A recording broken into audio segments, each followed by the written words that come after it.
I started out a victim of domestic violence. That really just propelled me to need housing. I've never lived in public housing until recently. I've always paid regular rent.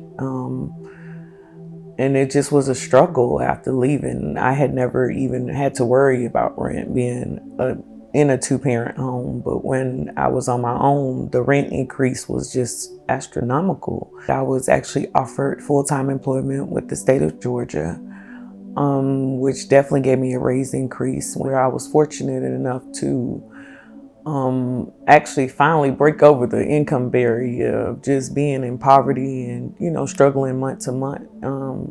With me moving here, I was excited. I was actually grateful. I was excited until, recently, when I found out the amount of increase in my rent. I moved my employment, I moved everything out here, and now I'm at risk of losing everything.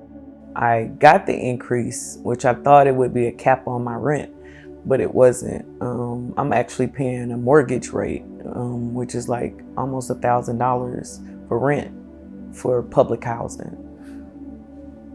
It's no real help if you're in my position, to where you're in that medium where you've increased over the standard rate for family and you pretty much are stuck in this wealth gap.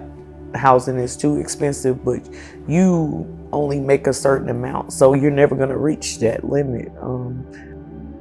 You have help, but then if you help yourself, you're faced with adversities that you shouldn't be faced with.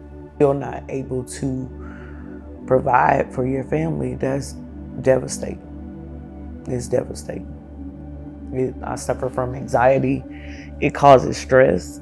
It causes severe depression. You don't know the depths of homelessness until you slept in your car, or you don't know the actual effect of sleeping in your car and being faced with those positions. And sometimes lawmakers have never been in those positions, so they make decisions based on what they've experienced. So that's really my hope and dream, to be able to have a voice, to make that change.